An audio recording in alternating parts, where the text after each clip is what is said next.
தமிழ் பொது வேட்பாளர் அரியநேத்திரன் பங்கேற்ற ஊடக சந்திப்பு யாழ்ப்பாணத்தில் உள்ள தமிழ் தேசிய பொது கட்டமைப்பின் அலுவலகத்தில் இன்று இடம்பெற்றது. நாங்கள் தமிழ் பொது வேட்பாளர் பிரச்சார பணிகளை முன்னெடுத்து இறுதி கட்டத்தை தாண்டி கொண்டிருக்கின்றோம்.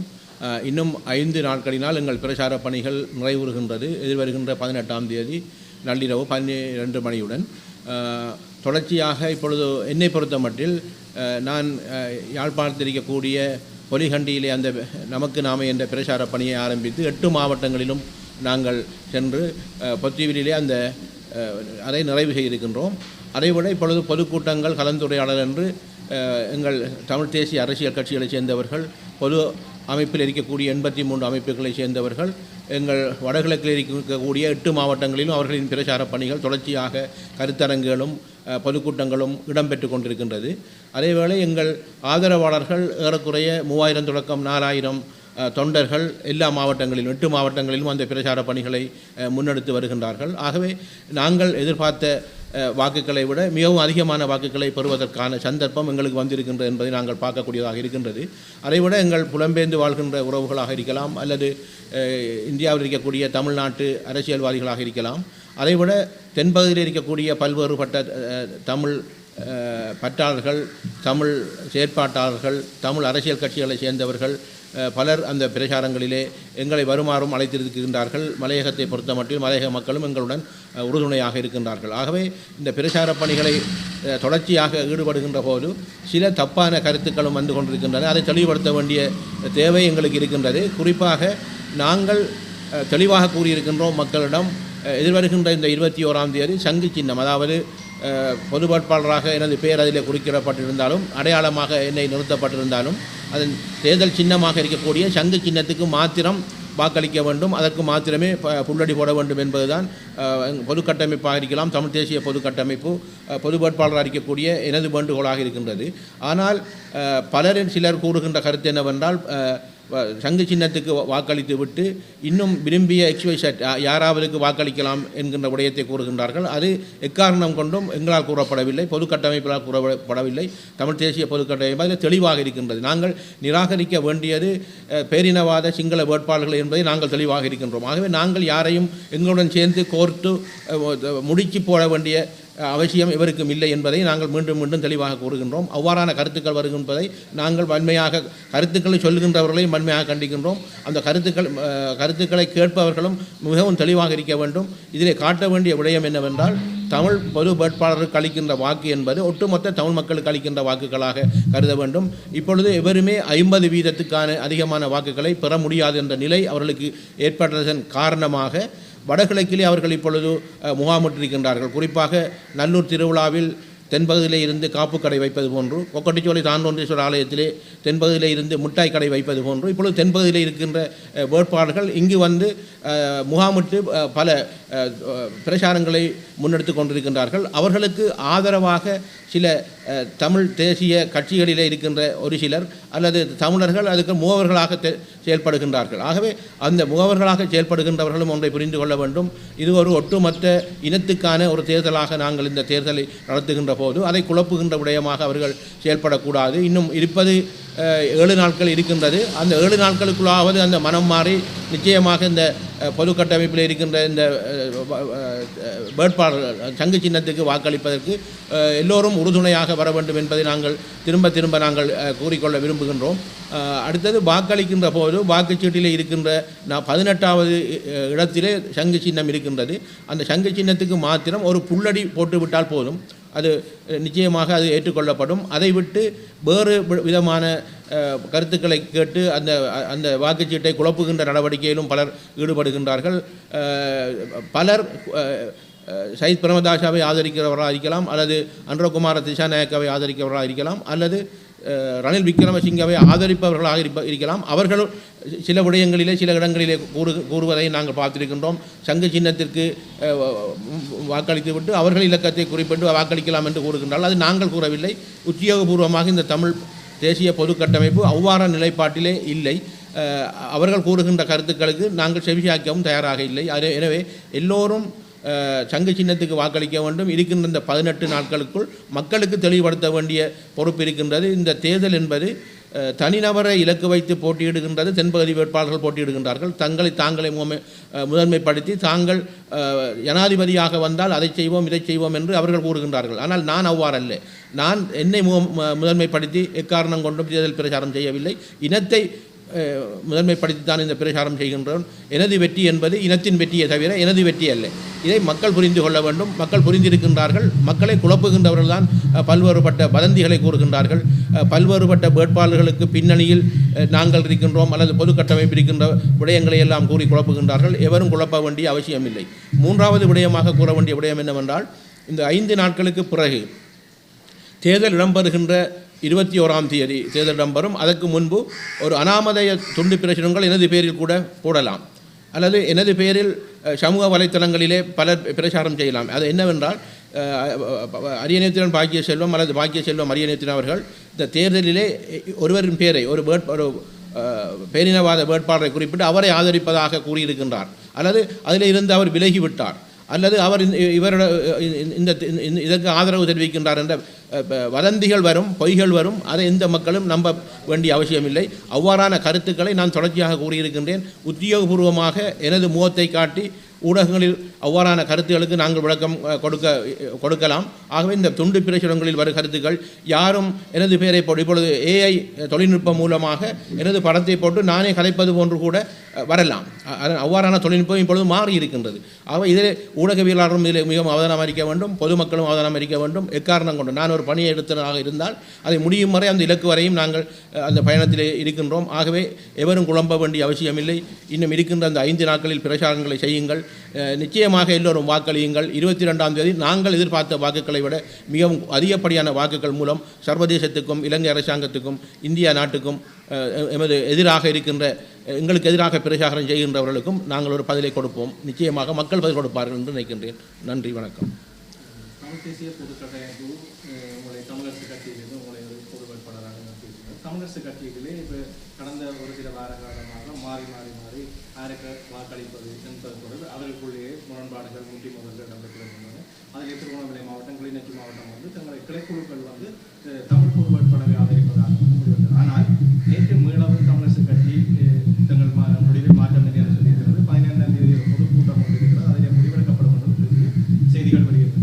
இவர்களுக்கு உங்களது கட்சிகளுக்கு நீங்கள் சொல்ல விரும்புகின்ற செய்தி? நீங்கள் கூறுகின்ற விடயமே தவறான கருத்து என்னவென்றால், இலங்கை தமிழரசு கட்சி முடிவெடுக்கவில்லை. இலங்கை தமிழரசு கட்சியில் இருக்கின்ற ஒரு சிலர் எடுத்த முடிவை தமிழரசு கட்சியாக காட்டப்படுகின்றது. அதில் தெளிவாக நீங்கள் பார்த்திருப்பீர்கள். இறுதியாக நடந்த 5 பேர் கொண்டு ஒரு ஒரு ஆலோசனை கூட்டம் இடம்பெற்றதாக அறிந்திருந்தேன். நான் ஊடகங்களில் பார்த்தேன். அதில் கலந்து கொண்ட எமது யாழ் மாவட்ட பாராளுமன்ற உறுப்பினர் நாங்கள் இலங்கை தமிழரசு கட்சியினால் பொதுச்சபையினால் தெரிவு செய்யப்பட்டு இருக்கின்ற சிவஞானம் சிறிதரன் அவர்கள் தெளிவாக கூறியிருக்கின்றார். அந்த கருத்து மிகவும் தவறானது, அவ்வாறான முடிவெடுக்கவில்லை என்ற கருத்தை கூறியிருக்கின்றார். தான் பொது வேட்பாளரை ஆதரிக்க வேண்டும் என்ற கருத்தை தான் தொடர்ச்சியாக சொல்வதாக அவர் கூறியிருக்கின்றார். ஆகவே இந்த இலங்கை தமிழரசு கட்சி என்ற பெயரை சிலர் பாவிக்கின்றார்கள். அதில் இன்னொரு விடயம் இருக்கின்றது. நீங்கள் அந்த இறுதியாக நடந்த மத்திய குழு கூட்டத்திலே முக்கியமானவர்கள் கலந்து கொள்ளவில்லை. அதில் தலைவராக இருக்கக்கூடிய மாவிசேனது ராஜ் அவர்கள் கலந்து கொள்ளவில்லை. தலைவராக தெரிவு செய்யப்பட்டு இருக்கின்ற சிவஞானம் சிறிதரன் அவர்கள் கலந்து கொள்ளவில்லை. சிரேஷ்ட உறுப்பினர்களாக இருக்கக்கூடிய ஸ்ரீநேசன் ஐயா அவர்கள் கலந்து கொள்ளவில்லை. யோகேஸ்வரன் ஐயா அவர்கள் கலந்து கொள்ளவில்லை. இவ்வாறு எங்கள் வட மாகாணத்திலேயும் கிழக்கு மாநிலத்தில் இருக்கக்கூடிய பலர் முக்கியஸ்தர்கள் கலந்து கொள்ளாமல் திடீரென்று அந்த முடிவு எடுத்திருக்கின்றார்கள். அதிலே அவர்கள் கூறப்பட்ட விடயம் ஏற்கனவே என்னவென்றால், இந்த தேர்தல் விஞ்ஞாபனங்களிலே குறிப்பிட சமஷ்டி அடிப்படையிலான தீர்வை யாராவது அந்த தேர்தல் விஞ்ஞாபனத்திலே அதை சுட்டிக்காட்டி இருப்பார்களாக இருந்தால் அதை பரிசீலிப்பதற்கு தயாராக இருப்போம் என்று கூட கூறியிருந்தார்கள். ஆனால் எந்த ஒரு தேர்தல் விஞ்ஞாபனத்திலும் பிரதான வேட்பாளராக இருக்கக்கூடிய 3 வேட்பாளர்களும் எவருமே சமஷ்டி என்கின்ற சொல்லையோ அல்லது சுயநிர்ணய உரிமை என்ற கருத்தையோ கூறவில்லை. ஆனால் அவர்கள் என்ன காரணத்துக்காக ஆதரிக்கின்றார்கள் என்று கூறவில்லை. நான் நினைக்கின்றேன், ஒரு தனிப்பட்ட குரோத காரணமாக ஒரு பொது வேட்பாளரை தோற்கடிக்க வேண்டும் என்று கூறியவர்கள் இருக்கின்றார்கள். ஆகவே தோற்கடிப்பதற்கு கருவியாக யாரை பாவித்திருக்கின்றார்கள் என்றால் சயித் பிரேமதாசாவை கருவியாக எடுத்திருக்கின்றார்கள். அந்த கருவிக்கு பின்னும் இன்னும் பல விடயங்கள் இருப்பதாக கூறப்படுகின்றது. ஆகவே நான் இந்த இலங்கை தமிழரசு கட்சி இந்த முடிவை எடுத்தது என்பதை நான் ஏற்றுக்கொள்ளவில்லை. இலங்கை தமிழரசு கட்சியில் இருக்கின்ற ஒரு சிலர் எடுத்ததாகத்தான் நான் அதை ஏற்றுக்கொள்கின்றேன். இதே நேரம் கிழக்கில் பிள்ளையான் அவர்கள் நேற்று முன்தினம் ஒரு கருத்தை முன்வைத்திருக்கின்றார். பொது வேட்பாளர் என்பது ஒரு தேவையற்ற விடயம். கிழக்கிலே அம்பாறைக்கும் மட்டக்களப்புக்கும் ஒரு அமைச்சு பதவி 2 அமைச்சு பதவிகள் எடுக்க வேண்டும், அதுதான் எங்களுக்கு தேவை, அதுக்காகவே நாங்கள் வேலை செய்ய வேண்டும் என்று சொல்லி ஒரு கருத்தை இதை நீங்கள் கிழக்கு மாகாண மகன் என்ற வகையில் நீங்கள் இதை எவ்வாறு? இல்லை, அவர் அது மாற்றம் சொல்லவில்லை. இது யாழ்ப்பாணத்தாக்கு பின்னால் செல்லக்கூடாதுன்னு சொல்லியிருக்கிறார். நான் பார்த்தேன். இதில் என்ன பிரச்சனை என்றால் அவருக்கு யாழ்ப்பாணத்தாக்கள் தான் முகவரி கொடுத்தது. முதலாவது அவருக்கு தமிழீழ விடுதலை புலிகள் இயக்கத்தில் போராடிய போரு தமிழீழ விடுதலை புலிகள் என்ற அவருக்கே சுயமாக கட்சியின் பேர் வைக்க முடியவில்லை. தலைவர் பிரபாகரன் வைத்த பேரைத்தான் விடுதலை புலிகள் என்ற பெயரில் தமிழ் மக்கள் விடுதலை புலிகள் என்று வைத்திருக்கிறார். அது கூட சுயமாக அவர் செய்யவில்லை. அவரின் கருத்து இதை அவர் உண்மையில் வெளிப்படையாக கூறியிருக்கின்றார். தனது நோக்கம் அமைச்சர் பதவியும் அபிவிருத்தியும் என்பது அது அவரின் கருத்து. அதற்காக போட்டியிடுங்கள் என்று மக்களிடம் கூறுகின்றார். மக்கள் அதை ஏற்பதற்கு தயாரில்லை. என்றால் நானும் அம்பாறை மாவட்டத்தில் சென்று பிரச்சாரம் செய்ததான், மட்டக்களப்பு எல்லா இடங்களிலும் சென்று பிரச்சாரம் செய்திருக்கின்றனர். ஆகவே அவர்களுக்கு பிரச்சாரம் என்பது பிரதேச ரீதியாக பிரதேச வேறுபாடுகளை வைத்து தங்களை அபிவிருத்தி நாயர்களாக காட்டி தாங்கள் முன்னிலைப்படுத்தி அவர்கள் சொல்லுகின்றார்கள். ஆனால் அவர்கள் கூறுகின்ற விடயமெல்லாம், அவர்களுக்கு கதைக்கின்ற விடயமெல்லாம் அபிவிருத்தியை ஊழல், இதைத்தான் எல்லாரும் கதைத்து கொண்டிருக்கின்றார்கள். ஆகவே அவரின் கருத்தை நாங்கள் ஏற்றுக்கொள்ள முடியாது, மக்களும் ஏற்றுக்கொள்ள மாட்டார்கள். ஏன்னால் நாங்கள் ஒரு விடுதலைக்காக போராடிய இனம் 75 வருடங்களாக சுயநிர்ணய உரிமைக்காக தந்தை செல்வா தொடக்கம் ஆயுத போராட்ட காலம், தலைவர் பிரபாகரனின் காலம் என்று இப்போ இராஜதந்திர ரீதியாக எங்கள் பயணம் சென்று விட்டது. ஆகவே இதுக்கான தீர்வை கிடைக்க வேண்டும் என்பதற்காக, ஒரு நிலைப்பாட்டில் இருக்க வேண்டும் என்பதற்காக மக்கள் எல்லாரும் ஒன்று திரண்டிருக்கின்றார்கள். இதில் நாங்கள் காணுகின்ற வெற்றி என்னவென்றால், இந்த பொது வேட்பாளர் அறிவித்ததற்கு பிறகு நாங்கள் அவதானிக்கின்ற விடயம், இல்லை நீங்கள் அவதானிக்கின்ற விடயம் என்னவென்றால், இங்கு தமிழ் தேசிய கூட்டமைப்பு ஒரு சில ஒற்றுமை இல்லாமல் இருந்தது, இப்பொழுது ஒற்றுமையாக வந்திருக்கின்றது ஒரு விடயம். இதுபோன்று புலம்பெயர்ந்த நாட்டில் இருக்கக்கூடிய புலம்பெயர்ந்த அமைப்புகள் பல பேர் பல கருத்துக்களிலே இருந்து விடுபட்டிருந்தார்கள், அவர்களும் ஒரு கோட்டிலே வந்திருக்கின்றார்கள். ஆகவே இந்த வெற்றி என்பது எதிர்காலத்தில் இருக்கக்கூடிய அடுத்த கட்டத்துக்கு ஒரு ஒற்றுமையை கொண்டு வரக்கூடிய ஒரு விடயமாக இருக்கின்றது. ஆகவே கௌரவ சந்திரகாந்தன் அவர்கள் கூறிய என்ற கருத்து, அவர் அந்த கருத்தை கூறுவதை நாங்கள் செய்தியாக பார்க்க முடியாது. அவர் அதை கூறாமல் தமிழ் தேசியத்தில் நாங்கள் விடுதலைக்காக போராடி இருக்கின்றோம், நிச்சயமாக இப்படி பொது வேட்பாளரை ஆதரிக்கணும் என்றால் தான் அதை செய்தியாக பார்க்கலாம். ஆகவே இதெல்லாம் செய்தியும் இல்லை, இதெல்லாம் நீங்கள் அதை முன்னிலைப்படுத்த வேண்டிய அவசியம் இல்லை. தற்போது ஐநாவின் கூட்டத்தொடர் ஆரம்பித்திருக்கின்றது. அதில் இலங்கை தொடர்பான விவாதம் முன்வைக்கப்படுகிறது. இப்போ இருக்கிற இலங்கையில் இடம்பெற இருக்கிற ஜனாதிபதி தேர்தலை அடுத்து அதன் முடிவுகளின் அடிப்படையில் 2 வருட கால அவகாசம் கொடுப்பதற்கான ஒரு தேவைப்பட இருப்பதாக கருதப்படுகிறது. ஐநா கூட்டத்தொடர் ஆரம்பிக்கப்பட இருக்கின்ற நிலையில் இந்த இவ்வாறான செய்தி வழியாக இருக்கிற நிலையில் நீங்கள் தமிழ் மக்கள் தொடர்பில் ஒரு வேட்பாளர், பொது வேட்பாளர் என்ற வகையில் என்னத்தை கூற வேண்டும்? இப்பொழுது ஐநா மனித உரிமை 56வது கூட்டத்தொடர் இடம்பெற்றுக் கொண்டிருக்கின்றது. அதிலிருந்து இங்கிருந்து எங்கள் வடகிழக்கில் இருந்து போன காணாமலாக்கப்பட்ட தாய்மார்கள் ஜெனீவாவிலிருந்து பகிரங்கமாக கோரிக்கை விடுகின்றார்கள். இந்த தேர்தலிலே தமிழ் பொது வேட்பாளர்களை ஆதரிக்க வேண்டும் என்ற கோரிக்கை அந்த மண்ணிலே இருந்து இப்பொழுது நான் விட்டதை நான் இப்பொழுது செய்தியிலே பார்த்து கொண்டிருந்தேன். உண்மையிலே இந்த தொடர்ச்சியாக நீங்கள் 2 வருடம் பிற்போடுவது, ஒரு வருடம் பிற்போடுவது என்பது சர்வதேசமும் எங்களை ஏமாற்றிக் கொண்டிருக்கின்றது. அதில் எந்த ஒரு மாற்று கருத்தும் இல்லை. இதே சர்வதேசம்தான் 2009 முள்ளிவாய்க்காலுக்கு ஆயுதங்கள் கொடுத்து உதவி செய்து எங்கள் இனப்படுகொலை செய்தவர்களும் அந்த சர்வதேச நாட்டில் இருக்கக்கூடிய 22 அமைப்புகள். ஆகவே இந்த அமைப்புகள் செய்கின்ற போது எங்கள் தலைவர் சம்பந்தனையா அவர்கள் பாராளுமன்றத்திலே உரையாற்றியிருந்தார். இந்த முள்ளிவாய்க்கால் மௌனத்துக்கு பிறகு உரையாற்றியதில் நீங்கள் அறிந்திருப்பீர்கள். அதில் கேன்சாட்டிலே கூட பதிவு செய்யப்பட்டிருக்கின்றது. சர்வதேசம் ஜனாதிபதியாக இருக்கக்கூடிய மஹிந்த ராஜபக்ஷ அவரிடம் கேட்டுக்கொண்ட விடயம் என்னவென்றால், நாங்கள் இந்த விடுதலை போராட்டத்தை அல்லது விடுதலை புலிகள் அமைப்பை நாங்கள் மௌனிக்க செய்ய விடுவோம் அல்லது அதை அடக்கி விடுவோம், ஆனால் ஜனாதிபதி மூலமாக இணைந்த வடகிழக்கில் ஒரு அரசியல் தீர்வை தருவதற்கு நாங்கள் உத்தரவாதமாக நாங்கள் செயல்படுவோம் என்று சம்பந்தனையாவிடம் கூறியதாக நான் கூறவில்லை, சம்பந்தனையா கூறியிருந்தார்.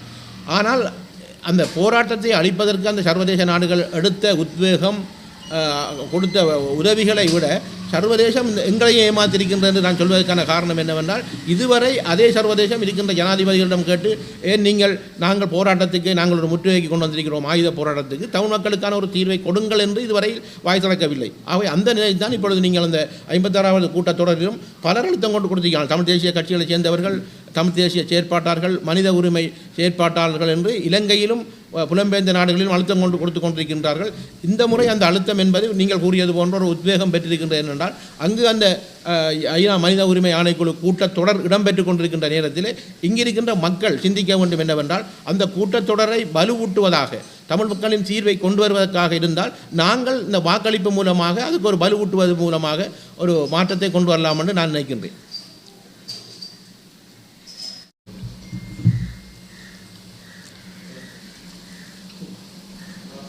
தமிழ் தேசிய பொது வேட்பாளரை ஆதரித்து வடக்கு கிழக்கு சகல பிரதேசங்களிலும் மிக பெருமளவிலான பிரச்சார நடவடிக்கைகள் மேற்கொள்ளப்பட்டு வருகின்றது. ஏற்கனவே எமது வேட்பாளர் அரியநேந்திரன் அவர்கள் கூறியது போன்று எமது பிரச்சார பணிகள் இன்னும் ஒரு 5-6 நாட்கள் தான் எமது பிரச்சார பணிகளுக்கான காலம் இருக்கிறது. ஆகவே அந்த அடிப்படையில் நாங்கள் வடக்கு மாகாணத்தினுடைய பல மாவட்டங்கள், கிழக்கு மாகாணம் அனைத்திலும் பொது கூட்டங்களுக்கான ஏற்பாடுகள், சிறிய கூட்டங்களுக்கான ஏற்பாடுகள் போன்றவை நடைபெற்று வருகின்றன. ஏற்கனவே இது ஒரு விஷ பரீட்சை என்று சொன்னவர்களும், இது நடைமுறை சாத்தியம் இல்லை என்று சொன்னவர்களும் தாங்களாக அங்கலாய்க்கக்கூடிய வகையில் இது மிக பிரம்மாண்டமான வகையில் இவ்வாறான ஒரு பொது வேட்பாளர் தேவை என்பதை தமிழ் மக்கள் அங்கீகரித்து அதற்காக பல்வேறுபட்ட அமைப்புகளும் இப்பொழுது அந்த பிரச்சார பணிகளில் ஈடுபட்டு வருகின்றார்கள். ஆகவே இது ஒரு விஷமத்தனமான வேலை, பிரயோசனமற்ற வேலை என்று கூறிய அனைவரும் நடுநடங்கக்கூடிய வகையில் இந்த பிரச்சார பணிகள் என்பது தொடர்ந்து நடைபெற்று வருகின்றது.